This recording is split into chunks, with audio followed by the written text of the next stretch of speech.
Hey guys, today I'm going to teach you how to make this cool granny square glove. It looks like this.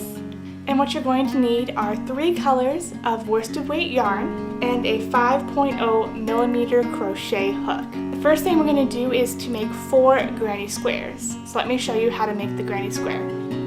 Start out with your first color and do a magic loop. Pull up a stitch, chain 1, and do 12 single crochets into the loop. After you have your 12 single crochets, pull the string tight and then simply slip stitch. Now we're going to change colors, so cut your thread and pull through. Stick your needle into one of those stitches and simply pull up a loop of the new color. Now chain 2. Now we're going to do puff stitches. In the very first stitch, yarn over, insert your hook into that stitch, pull up a loop, yarn over, insert your hook into that stitch, pull up another loop. You should have 5 loops on your hook. Simply yarn over again and pull through all 5 loops. So that is the first puff stitch, and now we're simply going to chain 1. And in the second stitch, yarn over, insert your hook, pull up a loop, yarn over, insert your hook, pull up a loop, and yarn over, insert your hook, and pull up a loop. You should have 7 loops on your hook. Yarn over again and pull through all 7. Now you're going to chain 1 and repeat this in every stitch all the way around until you have 12 puff stitches total.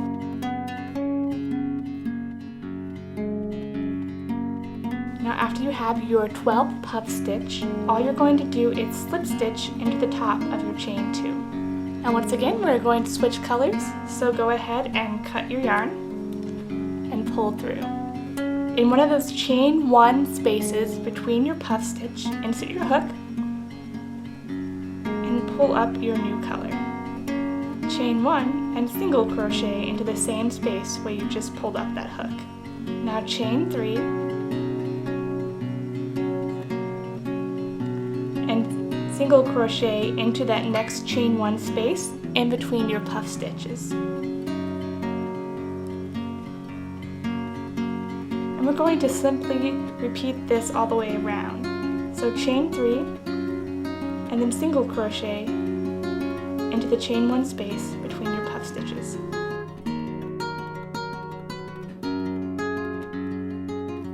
When you've single crocheted into the very last chain 1 space in between your puff stitches, you're going to chain 2 and then you're going to slip stitch in the top of your first single crochet. Alright, now you're going to chain 2 using the same yarn and do a double crochet into the chain 3 space that's right next to where you just chained 2.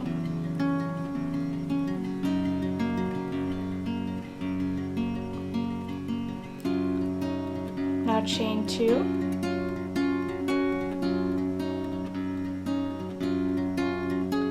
And do 2 more double crochets into the same space.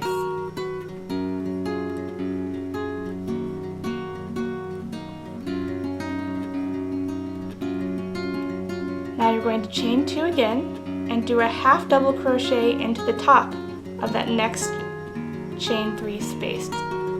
Chain 2 again and do another half double crochet into the next chain 3 space. Chain 2 again, and you're going to do 2 double crochets, chain 2, and 2 more double crochets into the next chain 3 space.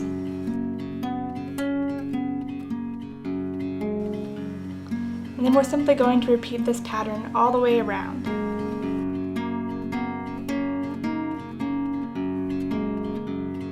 After your last chain 2 half double crochet, you should be back at that first corner you did. You're going to chain 1 and then simply slip stitch into the top of that very first chain 2. now I'm going to switch colors again, so I'm going to cut my yarn and pull through.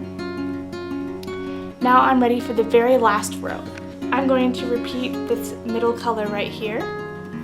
So in a chain 2 space that's not a corner, you're going to pull up a loop, chain 1, and then single crochet into the same space where you just pulled up a loop. Now all the way around, I'm going to chain 2, single crochet.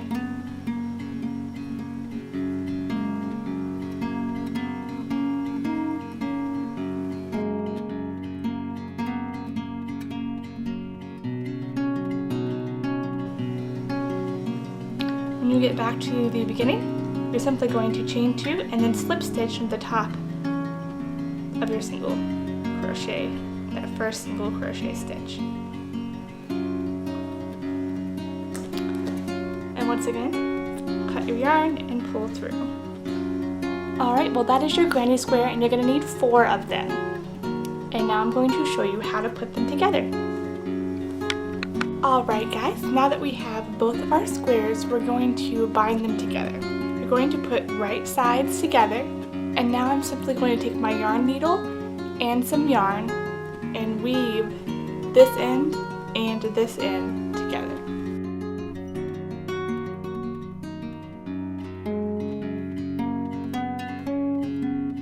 Now we're going to do a row of single crochet around the top right here. You want to make sure you do the same amount of single crochets on this side that you do on this side, so that it doesn't become warped. So what I do is I'll pick up a stitch here, and I'll count how many single crochets I do to here, and I'll make sure I do the same amount on this side. So insert your hook,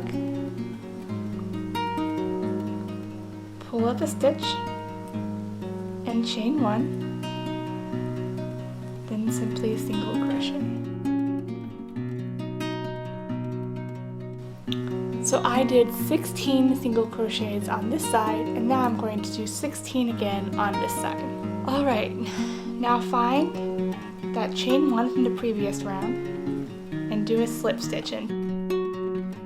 Now chain 1 again. Now, do you remember the amount of stitches you got around the top? I have 16 on this side and 16 on this side. Therefore, you're going to do a little bit of math. -1 from the top of your stitches. So I'm going to single crochet 15 times.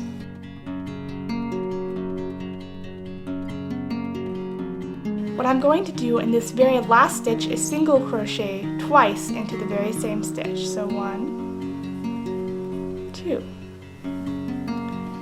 Now, in that first single crochet that I just did in that stitch, I'm going to place a stitch marker. This is going to let me know what stitch to increase on in the next round. That way I don't have to count every round. Now for your second set of stitches, and I have 16 again, I'm going to single crochet into that first stitch twice as well. And I'm going to place my stitch marker on that second single crochet stitch. So what you should have is you should have single crocheted the amount of stitches all the way around -1. In the very last stitch on the front, you should single crochet twice into it and place a stitch marker in that very first stitch. Then you should single crochet twice into the very next stitch, which will be the first stitch of your next half. You should place a stitch marker in the second stitch. This is how we create a thumb gusset. Now, simply single crochet the rest of your stitches till you get back to the beginning. When you get back to the beginning, we're going to switch colors again. So cut this color and grab your next color. Use your next color to slip stitch and chain 1. Now for the next round, we are going to single crochet all stitches, including the stitch marker stitches. Simply move the stitch markers up when you get to the stitch that it is connected to. Now, as I stated before, once you get to the stitch marker, you're going to remove the stitch marker, single crochet into the stitch, and replace the stitch marker on that stitch. crochet the 2 stitches between the stitch marker. Remove the other stitch marker, single crochet that stitch, and place it back. Then simply single crochet the rest of the way around. When you get back to the previous row, simply slip stitch into the top of your last slip stitch and chain 1. Now for the next row, single crochet until the stitch with the stitch marker in it. Remove your stitch marker and single crochet twice into that stitch.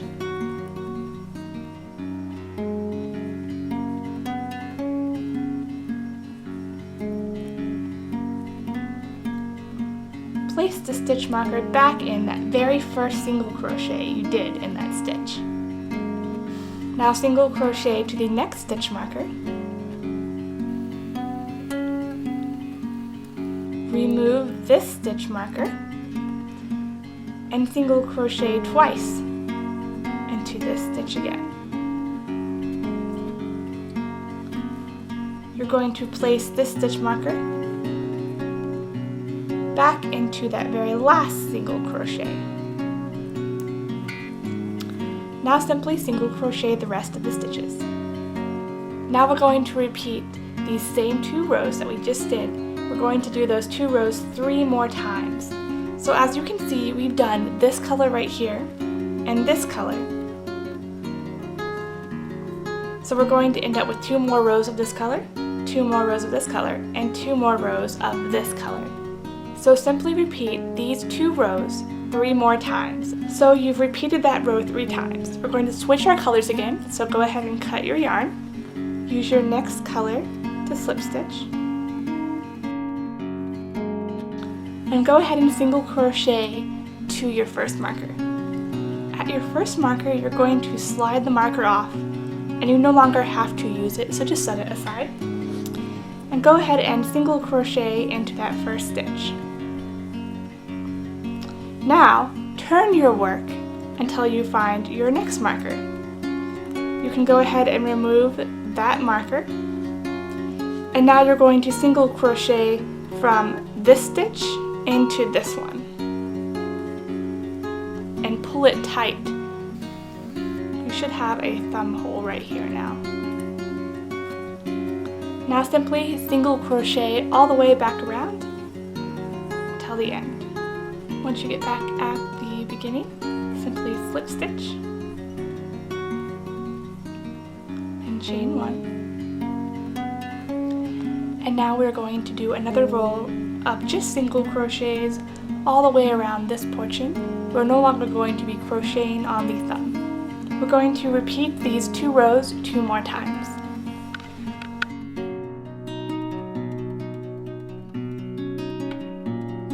Go ahead and cut your color because we're going to switch again and slip stitch with your new color. And for the very last 2 rows, we're going to decrease a little bit to make sure the glove will stay on your hand. So take the number of stitches you have on the front and the back. I have 16 on both the front and the back. And make that divisible by 3, 4, or 5. Mine's divisible by 4. So what I'm going to do on every 3rd stitch is I'm going to single crochet 2 together. So since mine's divisible by 4, the first 2 stitches I'll just single crochet. And the next 2 I'm going to single crochet together to make 4. Now if yours is divisible by 5, you're going to do single crochet 3 and then single crochet 2 together to make 5. And for the very last row, just simply single crochet all of your stitches. Of course, since you've decreased from the previous round, you'll have less stitches. When you get to the end, just slip stitch into the last stitch, cut your yarn, and pull through. The top of your glove is now done. We do have a whole lot of ends to weave in. What I simply do is I weave those in to cover up where I've switched colors here. And to finish the glove, after you weave in the ends, you're going to do 2 rounds of single crochet at the bottom in the color that you have down here. I really like how you can weave in the ends and then you can't really see where you've changed the yarn at all. I just love the glove overall. So I hope you guys liked the tutorial, and have a great day.